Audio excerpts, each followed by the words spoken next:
The turning tide, battle for the Pacific. The radio crackled to life at exactly 6:12 in the morning. The message was brief, panicked, almost incomprehensible through the static. Enemy heavy bombardment in progress. Then silence. In that moment, everything changed. Lieutenant Yamada stood frozen at the communications desk on Tulagi Island, staring at the dead radio as if willing it back to life. Around him, the morning routine of the seaplane base continued. Mechanics checking engines, pilots drinking their morning tea, administrative officers shuffling papers. None of them knew that American warships were already unleashing hell just beyond the horizon. 6 months earlier, the war had seemed like a glorious adventure. Japanese forces had swept through the Pacific like an unstoppable tsunami, capturing territory after territory with stunning speed. Manila fell. Singapore surrendered. Hong Kong capitulated. The British battleships Repulse and Prince of Wales lay at the bottom of the Malayan coast. Even the mighty American Pacific Fleet had been crippled at Pearl Harbor. Admiral Yamamoto, the architect of Japan's early victories, had warned anyone who would listen that this euphoria wouldn't last. Standing aboard his flagship Yamato, he had confided to his closest advisors that Japan had perhaps 18 months to achieve total victory before American industrial might turn the tide. "We're like an octopus," he had said, "spreading our tentacles as far as they'll reach." But octopuses can't sustain that position forever. Now, on this humid August morning in 1942, reality was crashing down on those outstretched tentacles with the force of naval artillery. The first wave of American carrier planes roared over Tulagi at dawn, their engines drowning out the morning birdsong. Lieutenant Yamada finally snapped out of his paralysis and ran outside, only to see the sky filled with aircraft bearing the distinctive white stars of the United States Navy. Zeros scrambled to intercept them, but it was already too late. The Americans had achieved complete surprise. 9 seaplanes exploded in geysers of flame and water. 4-engine Kawanishi flying boats, so carefully maintained and prepared for reconnaissance missions, disintegrated under withering machine gun fire. Pilots who managed to reach their aircraft were cut down before they could even start their engines. Within 15 minutes, the entire seaplane flotilla ceased to exist. Across Sealark Channel on Guadalcanal, the scene was equally chaotic but far less violent. The Japanese construction workers building the new airfield had just sat down to breakfast when the first shells began falling. Tables laden with rice, pickled vegetables, and hot tea were abandoned in seconds as men fled into the jungle. American Marines, tense and expecting fierce resistance, stormed ashore only to find themselves advancing through an eerie ghost town of half-finished barracks and still warm meals. "Where are they?" Private Johnson muttered to his squad mate, gripping his rifle so tightly his knuckles had turned white. This was supposed to be the first American amphibious assault since the Spanish-American War, and he had prepared himself for a bloodbath. Instead, they were walking past construction equipment and personal belongings as if the Japanese had simply vanished into thin air. The reality was more complex. While the construction troops had indeed fled, Japanese combat forces on the smaller islands of Tulagi, Gavutu, and Tanambogo were preparing to write a very different story in blood. Colonel Merritt Edson's 1st Marine Raider Battalion hit Tulagi's northwestern shore at 8:15 in the morning. These were no ordinary troops. They were hand-picked volunteers, trained to the peak of physical and mental conditioning, inspired by the British commandos and Chinese communist guerrilla tactics. If anyone could handle whatever the Japanese threw at them, it was Edson's raiders. The jungle swallowed them almost immediately. Thick vegetation, thorny bougainvillea vines, and oppressive humidity made every step exhausting. For 3 hours they hacked their way inland, climbing toward the ridgeline that formed Tulagi's spine. The only casualty was a single Marine who walked into a sniper's bullet, a grim preview of what awaited them. When they finally emerged from the jungle onto the ridge, the raiders found themselves staring directly into Japanese defensive positions that demonstrated a level of tactical sophistication none of them had anticipated. Machine gun nests carved into solid rock, interlocking fields of fire that turned every approach into a killing zone. Dugouts reinforced with coral and timber that could withstand everything except a direct hit. Sergeant Mike Harrison crawled to the edge of a cliff and peered down at a Japanese position 30 feet below. He could see the barrel of a Nambu machine gun protruding from a cave entrance, hear voices speaking rapid Japanese inside. He pulled a stick of dynamite from his pack, lit the fuse, and dropped it. The explosion was deafening. Rock fragments and dust erupted from the cave mouth. Harrison waited, then cautiously approached. 17 Japanese soldiers lay dead inside. But then, impossibly, a radio sparked to life. Harrison's eyes lit up. Intelligence would love to get their hands on that. He climbed into the cave, reaching for the radio, when gunfire erupted behind him. 2 Japanese soldiers, wounded but very much alive, had been playing dead. Harrison fell, and the Marine behind him fell too before the position could be cleared with grenades. This was the raiders' first harsh lesson.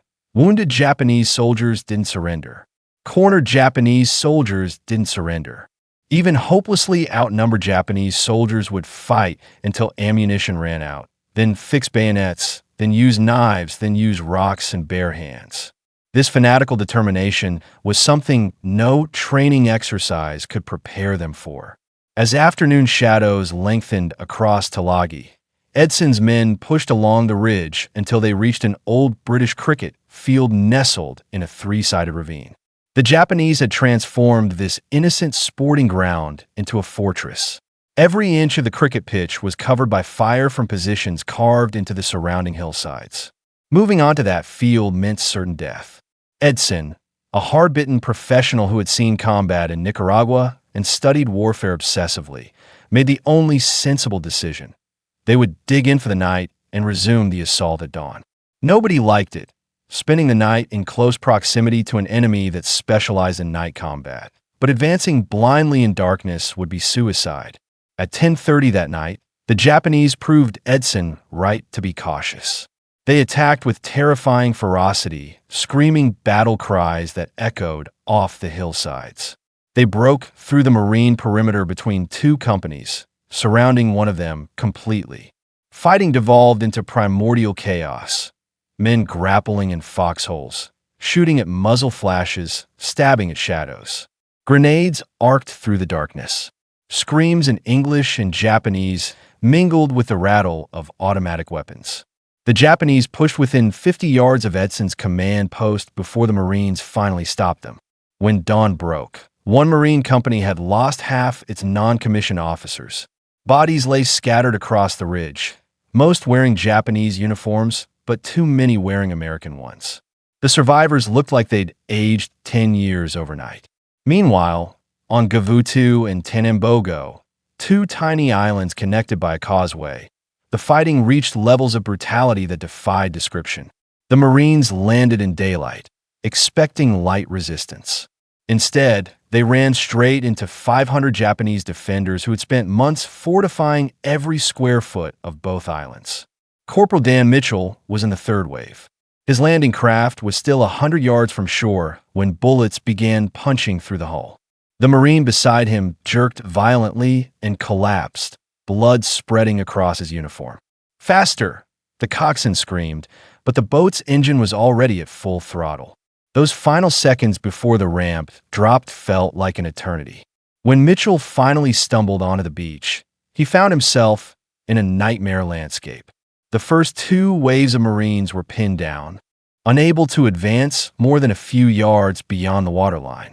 Japanese machine guns swept the beach in methodical patterns. Every rock, every pile of equipment, every depression in the sand held dead or dying men. The Marines had landed tanks to support the assault, but even these steel behemoths weren't invincible. Japanese soldiers swarmed them with suicidal bravery, jamming crowbars under the treads, throwing grenades into vision slits, splashing gasoline-soaked rags onto the hulls, and setting them ablaze. One tank commander opened his hatch to employ the tank's machine gun against attackers. He killed 23 Japanese soldiers before one of them climbed up the tank side and bayoneted him through the open hatch. Moments later, Burning rags were thrust inside, and the tank became a crematorium. By mid-afternoon, it was clear the Marines needed reinforcements. A unit that had landed unopposed on Florida Island was hastily redirected. At dusk, they prepared to land on Tanambogo. Navy ships gave them 5 minutes of preparatory bombardment, standard procedure to soften up the landing zone. The last shell struck a fuel dump near the beach. A massive fireball erupted, illuminating the shoreline as brightly as noon. When the landing craft came in, Japanese machine gunners had a perfect view of every Marine silhouetted against the glowing sea. It was like shooting at targets in a shooting gallery. The coxswain of the first boat took a bullet through the head. His body slumped forward, dead hands pulling the tiller hard over. The boat spun in a wild circle and headed back out to sea. The boats behind it, assuming orders had changed, followed suit. Only 2 boats worth of Marines actually made it ashore, where they found themselves trapped on an exposed beach with nowhere to go.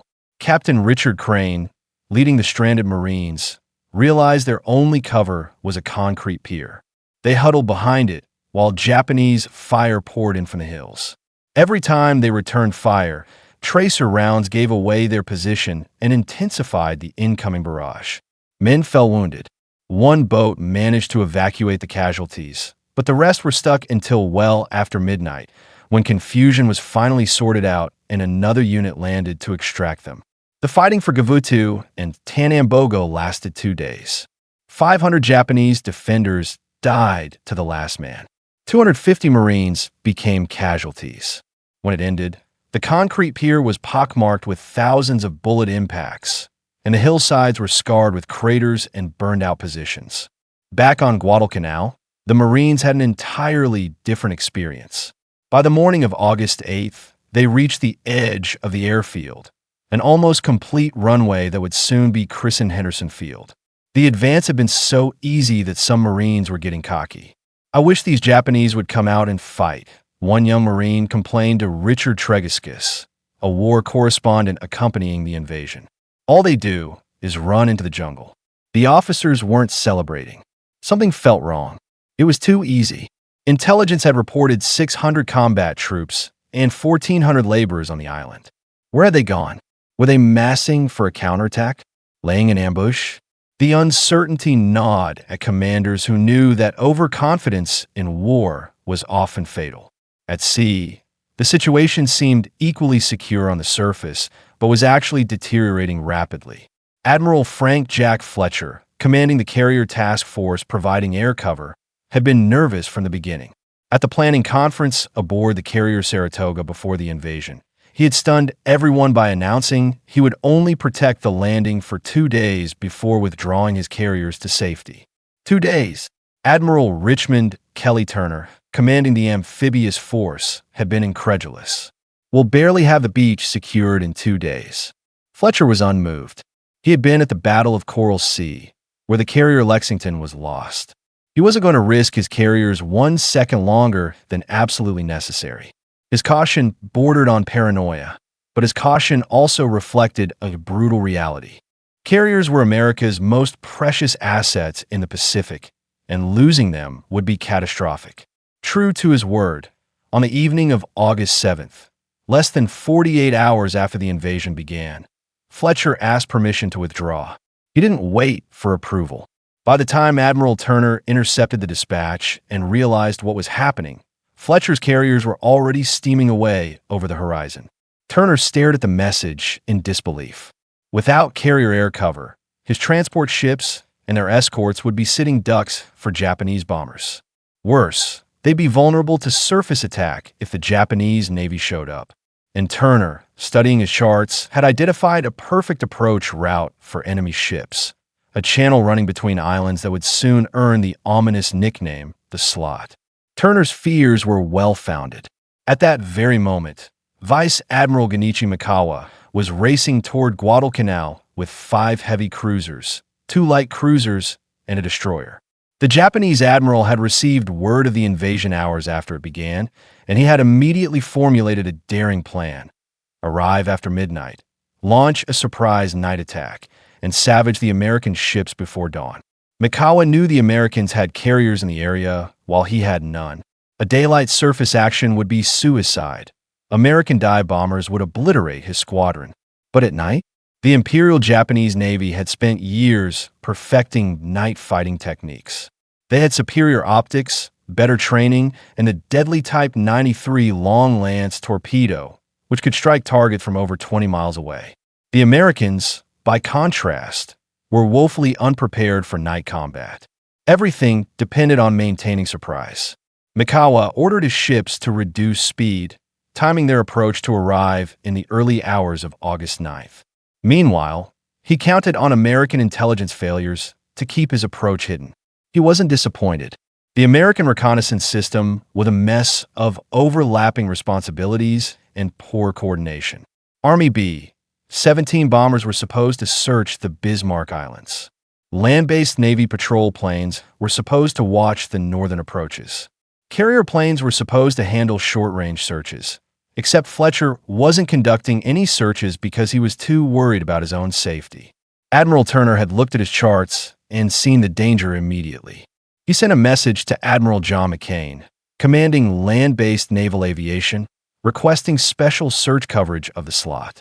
Somehow, through bureaucratic confusion, poor communication, or simple human error, that message never resulted in action. The search was never conducted. The Japanese task force steamed down the slot completely undetected. True, an American submarine, the S-38, spotted the Japanese ships as they emerged from St. George's Channel.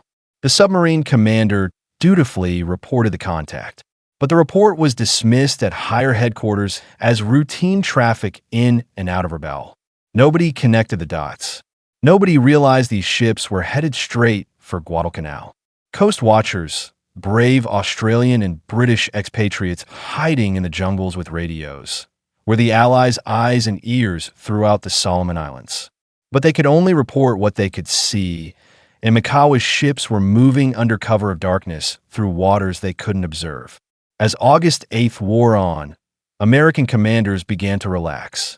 The initial Japanese air attacks had been beaten off with heavy losses. The Marines ashore were consolidating their positions. Supplies were piling up on the beaches. Despite Fletcher's withdrawal and some organizational chaos, the invasion seemed to be succeeding. That evening, as darkness fell over the Solomon Islands, sailors aboard the American and Australian cruisers and destroyers screening the transport ships settled into their watch routines. Some were at general quarters, ready for action. Others were resting between shifts. Nobody expected what was about to happen. Out in the darkness, Admiral Mikawa's ships entered Sealark Channel in perfect single-file formation. Their crews were at battle stations. Torpedoes loaded, guns trained outward. Japanese lookouts, blessed with exceptional night vision and superior optical equipment, scanned the black waters ahead. At 1:43 in the morning, they spotted the first American ships. The Battle of Savo Island was about to become one of the most humiliating defeats in United States Navy history, and it would happen so fast that many sailors would die without ever understanding what hit them. The Japanese opened fire at point-blank range. Searchlights stabbed through the darkness, illuminating Allied ships like deer caught in headlights. Within minutes, the Australian cruiser Canberra was a burning wreck. The American cruiser Astoria took multiple hits and began listing. Chicago was torpedoed and crippled. Quincy fought back briefly before being overwhelmed by shells and torpedoes. Vincennes, Admiral Turner's flagship earlier in the day, was hit so rapidly and repeatedly that she capsized within an hour. Men jumped into the sea as the ship rolled over, her hull glowing cherry red from internal fires. The sea itself seemed to burn as oil spread across the surface and ignited. In less than an hour, Admiral Mikawa had sunk 4 heavy cruisers and damaged several other ships, killing over 1,000 Allied sailors. His own ships suffered minor damage and minimal casualties. It was a stunning victory, achieved through superior tactics, night fighting expertise, and the element of surprise. Yet Mikawa made a decision that would haunt Japanese strategists for the rest of the war. As dawn approached, With the American transport ships sitting helpless just miles away, he chose to withdraw rather than risk encountering American carriers at first light. He didn't know that Fletcher had already retreated far beyond range. Those transports, loaded with Marines and all their supplies, sat unprotected for hours. If Mikawa had pressed his advantage, he could have destroyed them and isolated the Marines on Guadalcanal, turning the invasion into a disaster. Instead, he withdrew, leaving the job half finished. When morning came and the survivors of Savo Island counted the cost, the mood throughout the American forces was grim. The Marines ashore woke to discover that their supply ships were departing early, taking with them tons of food, ammunition, and equipment that hadn't yet been unloaded. Admiral Turner, shocked by the night's losses and fearing another Japanese attack, ordered the transports to withdraw immediately. General Alexander Vandegrift, commanding the Marines on Guadalcanal, watched helplessly as the ships disappeared over the horizon. His men were left with partial supplies, no prospect of reinforcement, facing an enemy who now knew exactly where they were and would certainly be coming back in force. "Gentlemen," Vandegrift said to his staff officers, "I think we're about to find out just how much punishment the American Marine can take." The battle for Guadalcanal had only just begun. The landing had been the easy part. Now came 6 months of brutal, grinding combat that would test both sides to their absolute limits. A campaign that would feature battles at sea, in the air, and in the jungle, and would ultimately become the turning point of the entire Pacific War. But on that grim morning of August 9th, 1942, as smoke from burning ships still hung over Sealar Channel and Marines ashore wondered if they'd been abandoned, nobody could predict the outcome. All they knew was that they were alone, outnumbered, and staring into the unknown. The Octopus Yamamoto had described was about to discover that sometimes, when you extend your tentacles too far, something bites back. The long night begins. Private First Class Robert Leckie huddled in his foxhole on the edge of Henderson Field, listening to the sounds of the jungle. Every rustle, every snap of a twig, every bird call could be a Japanese infiltrator. It was his third night on Guadalcanal, and he hadn't slept more than an hour since landing. The Marines had quickly learned that darkness belonged to the enemy. Japanese soldiers were masters of night movement, infiltrating American lines with uncanny stealth. They would whisper in English to confuse sentries, mimic American voices calling for help, or simply wait in absolute silence until a Marine relaxed for just one moment. "Hey, Marine! Marine!" A voice called from the darkness beyond the perimeter. "Help me! I am wounded." Leckie tightened his grip on his rifle. The accent was wrong, too precise, like someone who had learned English from a textbook rather than speaking it naturally. Nobody responded. Minutes passed in tense silence. Then came the grenade, arcing through the darkness to explode 20 yards away. The Japanese soldier who had thrown it was cut down by immediate rifle fire, but his death scream was answered by others deeper in the jungle. The psychological warfare had begun. This became the nightly routine. Japanese soldiers would probe the Marine defenses, sometimes in small groups, sometimes individually. They seemed less interested in actually breaking through than in preventing the Americans from getting any rest. Sleep deprivation, the Marines quickly discovered, was as effective a weapon as bullets. The Cactus Air Force. While the Marines on the ground were learning to survive, the fate of the entire campaign was about to be decided in the air. Henderson Field, named after Major Lofton Henderson, who had died leading his dive bomber squadron at Midway, was nearly complete when the Marines captured it. The Japanese had done most of the work. The Americans just needed to finish it. On August 12th, the first American aircraft landed. 19 Wildcat fighters and 12 Dauntless dive bombers flew in from the escort carrier Long Island. The pilots climbed out of their cockpits and looked around at their new home with a mixture of disbelief and dark humor. "Well," said Major John L. Smith, "at least we won't have far to walk if we get shot down." Henderson Field was barely functional. The runway was rough coral and dirt that generated choking dust clouds every time a plane took off. There were no revetments to protect aircraft from bombing, no proper fuel storage, no spare parts, and no maintenance facilities. The control tower was a tent. The ready room was another tent.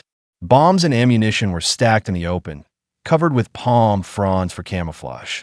But it was operational, and that changed everything. The pilots who flew from Henderson Field would come to call themselves the Cactus Air Force, Cactus being the code name for Guadalcanal. They were a motley collection of Marine, Navy, and eventually Army Air Force pilots who operated under conditions that would have grounded any peacetime squadron. Captain Marion Carl, a Marine fighter ace, remembered his first mission from Henderson. We took off at dawn to intercept bombers reported heading our way. My engine started running rough at 15,000 feet. I could have aborted, but we were so short on planes that every fighter counted. So I stayed up there, praying the engine wouldn't quit and hoping I could at least get one bomber before it did. Carl shot down 2 bombers that day despite his malfunctioning engine, then nursed his Wildcat back to Henderson and landed with the engine trailing smoke. The ground crew swarmed over it, patching it together with spare parts cannibalized from wrecked aircraft, and had it ready to fly again by afternoon. This became typical. Pilots flew multiple missions daily in aircraft that were held together by determination and ingenuity. They fought the Japanese in the air, then helped service their own planes on the ground. When bombs fell during Japanese air raids, they dove into foxholes alongside the ground crews, then emerged to push damaged aircraft off the runway so the next mission could launch. The Tokyo Express. Admiral Mikawa's withdrawal after the Battle of Savo Island had spared the American transports, but it didn't mean the Japanese had abandoned Guadalcanal. Far from it, they were just getting started. In Tokyo, Imperial General Headquarters initially dismissed the American landing as a minor nuisance. Intelligence estimated only 2,000 Marines had landed, and they would be easily overwhelmed. The first reinforcement convoy, commanded by Colonel Kaineo Ichiki, left truck with 900 men on 6 fast destroyers. This was the birth of what Americans would call the Tokyo Express. The Japanese called it Rat Run. Fast destroyers would race down the slot at high speed, arriving at Guadalcanal after dark, unload troops and supplies in minutes, then race back north before dawn when American aircraft from Henderson Field could catch them. It was a clever system that exploited Japanese naval superiority at night while avoiding American air superiority during the day. But it had severe limitations. Destroyers couldn't carry heavy equipment, artillery, or large amounts of supplies. Everything had to be man-portable, and the rush to unload and depart meant troops often went ashore with incomplete information about the situation they'd be facing. Colonel Ichiki was supremely confident. He had commanded troops in the invasion of Guam, where American resistance collapsed in hours. He expected the same on Guadalcanal. His intelligence briefing told him the Americans were demoralized, low on supplies, and ready to crack. The reality was very different. The Battle of the Tenaru. On August 21st, just before midnight, Colonel Ichiki launched his attack across the Tenaru River. His 900 men advanced in perfect formation, bayonets fixed, battle flags flying, officers waving samurai swords. They expected to overwhelm the Marine positions in a single charge and drive straight to Henderson Field. Instead, they ran into 1st Battalion, 1st Marines, dug in behind machine guns, barbed wire, and artillery support. The slaughter was immediate and horrific.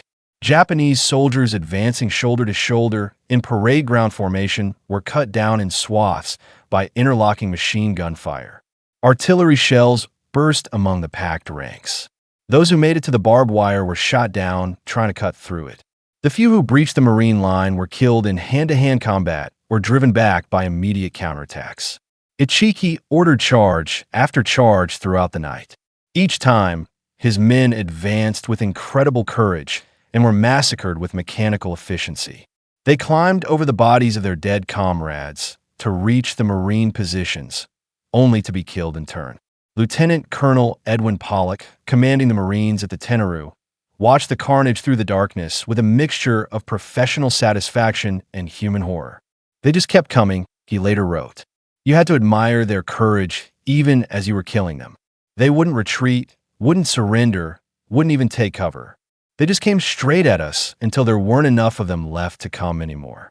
By dawn, the battlefield was carpeted with Japanese dead. The Tenaru River ran red. Of Ichiki's 900 men, fewer than 30 survived to stumble back into the jungle. The colonel himself, humiliated by his defeat, burned his regimental colors and committed suicide. The Marines had won decisively, but they had learned something disturbing. Japanese soldiers would literally fight to the death rather than surrender. This fanatical determination meant that every battle, no matter how one-sided, would be a bloody affair with no easy victories. The Battle of the Eastern Solomons. While the ground forces were establishing the pattern of vicious close-quarters combat, the naval war was heating up. Both sides were pouring reinforcements into the Solomons, and it was inevitable that their naval forces would clash again. On August 24th, the two fleets found each other east of the Solomon Islands. Admiral Fletcher's carriers Enterprise and Saratoga faced a Japanese force built around the carriers Shokaku and Zuikaku, the same ships that had helped sink the Lexington at Coral Sea. The battle developed into a confused, long-range duel where neither side was entirely sure where the other was. American search planes found the Japanese light carrier Ryujo first, and Fletcher launched a strike against her. While his planes were inbound, Japanese scouts found the American carriers and launched their own attack. The timing was unfortunate for the Americans. Fletcher's fighters were low on fuel from the search for the Japanese fleet. When the enemy strike arrived, only a handful of Wildcats were available to intercept. They tore into the Japanese formation with desperate fury, but they couldn't stop them all. Enterprise was hit by 3 bombs in quick succession. The flight deck erupted in fire and explosions. 74 men died instantly. Fire spread below decks, threatening the aviation fuel storage and bomb magazines. If those went up, the entire ship would be lost. But the Enterprise crew had trained for this. Damage control parties flooded into the inferno with fire hoses and portable pumps. They sealed off burning compartments, jettisoned burning wreckage, and fought the fires with such effectiveness that the carrier was launching aircraft again within an hour.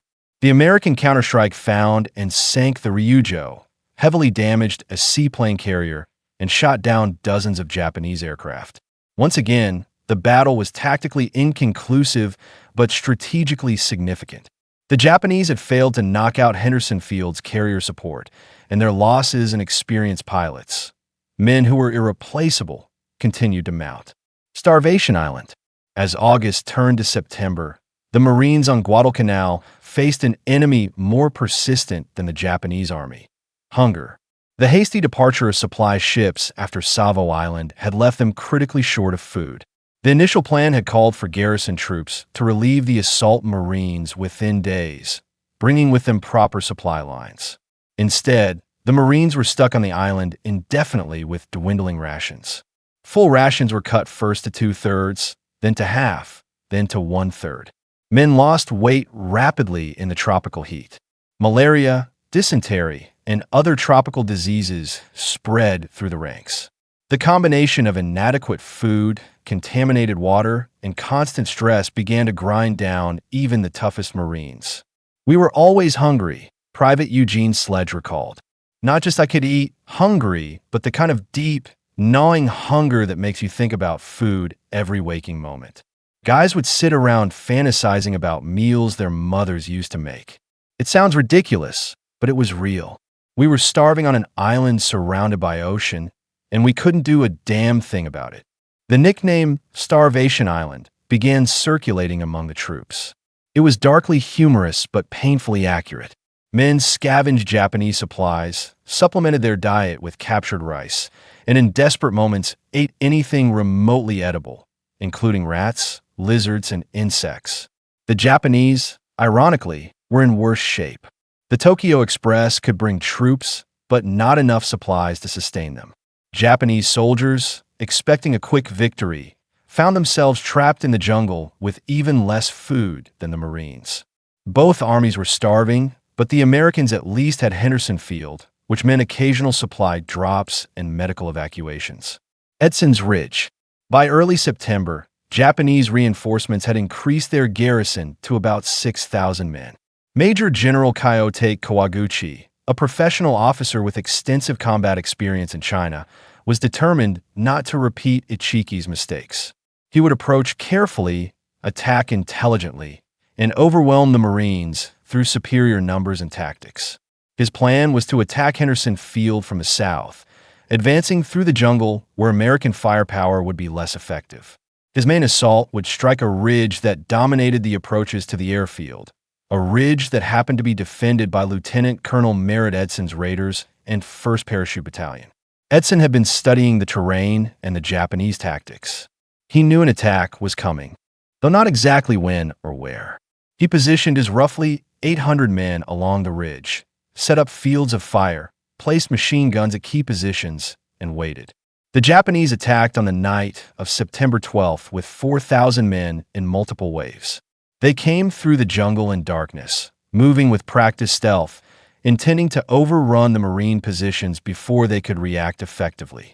Instead, they ran into a perfectly prepared defense. Edson had positioned his forces in depth, with fallback positions already prepared. As the Japanese pushed forward, they found themselves channeled into killing zones. Machine guns opened up from unexpected angles. Artillery, pre-registered on likely approach routes, dropped shells with deadly accuracy. But the Japanese kept coming. Wave after wave surged up the slopes, screaming battle cries, firing from the hip, throwing grenades. Some broke through the forward positions only to be stopped by the reserve lines. Hand-to-hand fighting erupted across the ridge. Marines and Japanese soldiers grappled in the darkness, using knives, rifle butts, fists, and teeth. At one critical moment, Japanese soldiers reached within yards of Edson's command post. The colonel himself grabbed a rifle and joined the firing line, directing the defense while shooting at targets himself. "Somebody get those bastards," he shouted. "Don't let them through." The Marines held, but barely. All night, the battle raged, and by dawn the ridge was covered with dead and wounded from both sides. The Japanese had suffered over 1,000 casualties and had been forced back.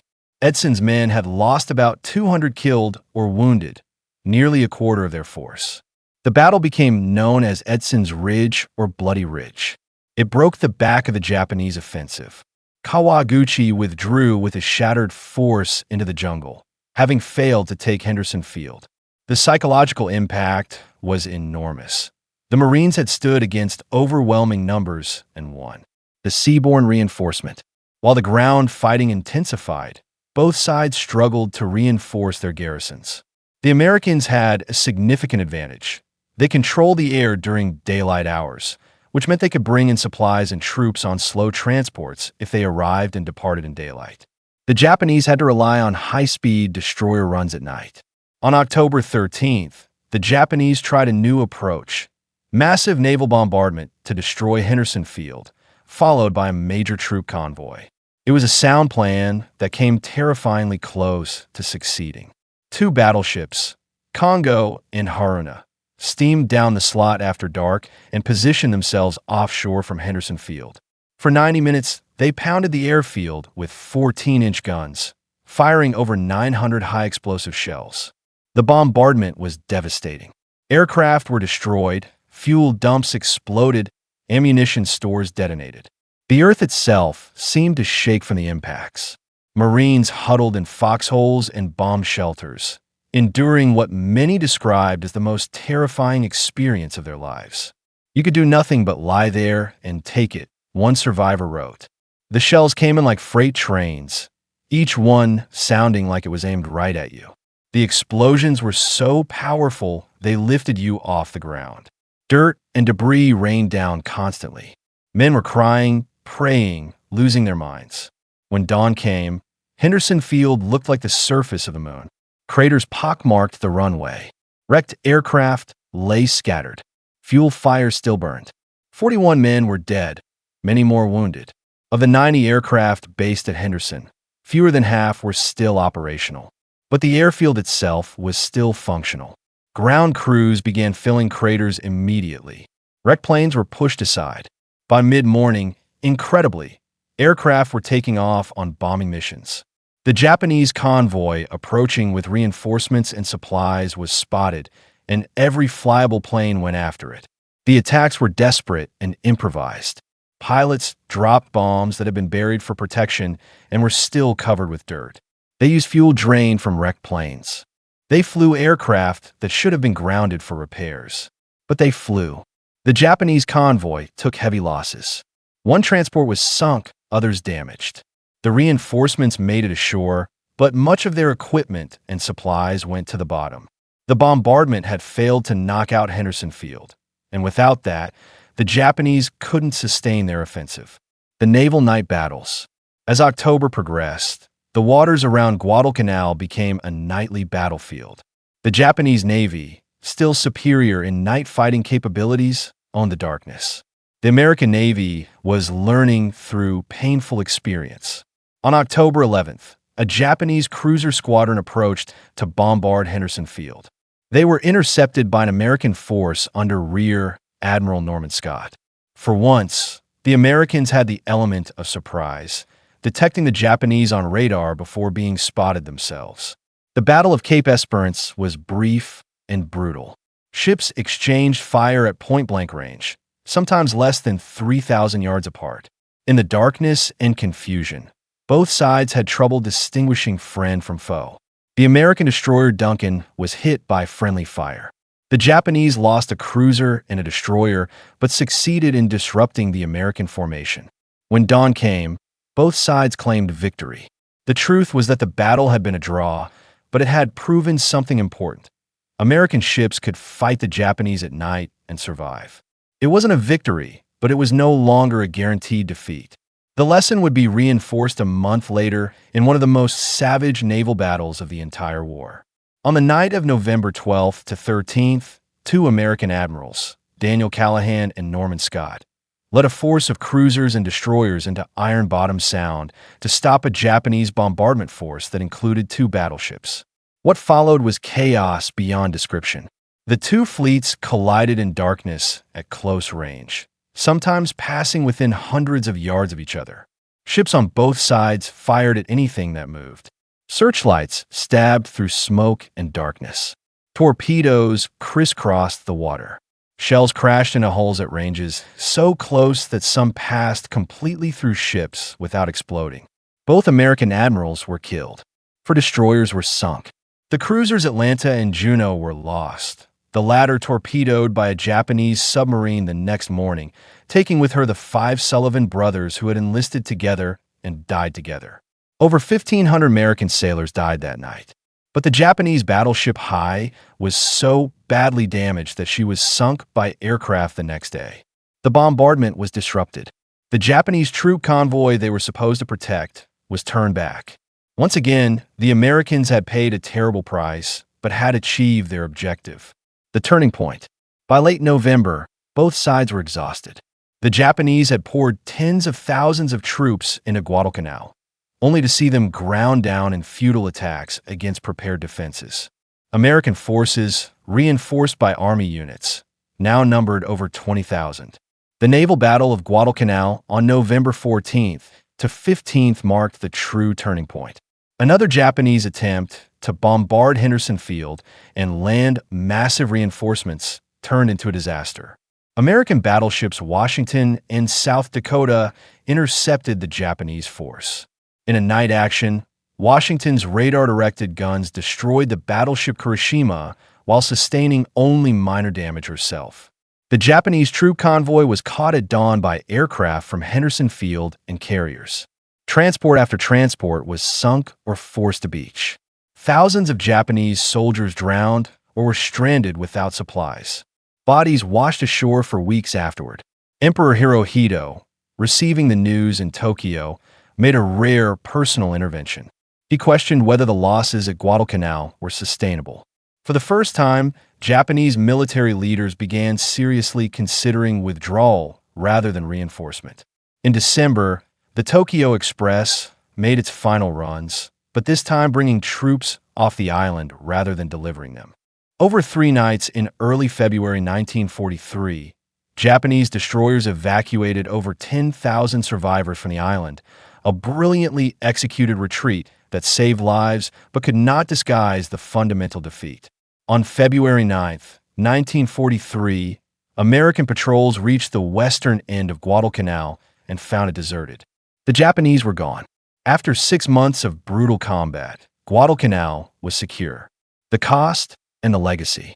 The campaign had been extraordinarily costly for both sides.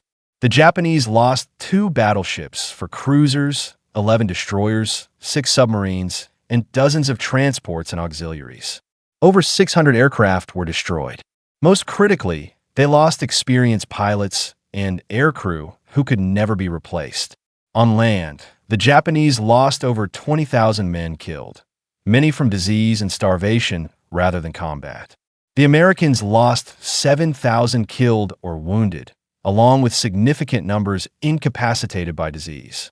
But the strategic balance had shifted irrevocably. The myth of Japanese invincibility was shattered. American forces had proven they could stand and fight and win. The techniques developed at Guadalcanal, combined air-sea-ground operations, use of radar, improved night fighting capabilities, would be refined and perfected in the campaigns to come. Admiral Yamamoto had been right. Japan had 18 months to achieve total victory before American power overwhelmed them. Guadalcanal consumed most of those 18 months in a battle that Japan could neither win nor afford to lose. The Octopus's tentacles had been cut, and it would never stretch as far again. For the Marines who had landed on that August morning in 1942, Guadalcanal became a defining experience. They had been told they were expendable, that they might be written off if things went badly. Instead, they had held against everything the Japanese could throw at them and had changed the course of the war. As one anonymous Marine carved into a tree before leaving the island, and when he gets to heaven, to St. Peter he will tell, "One more Marine reporting, sir. I've served my time in hell.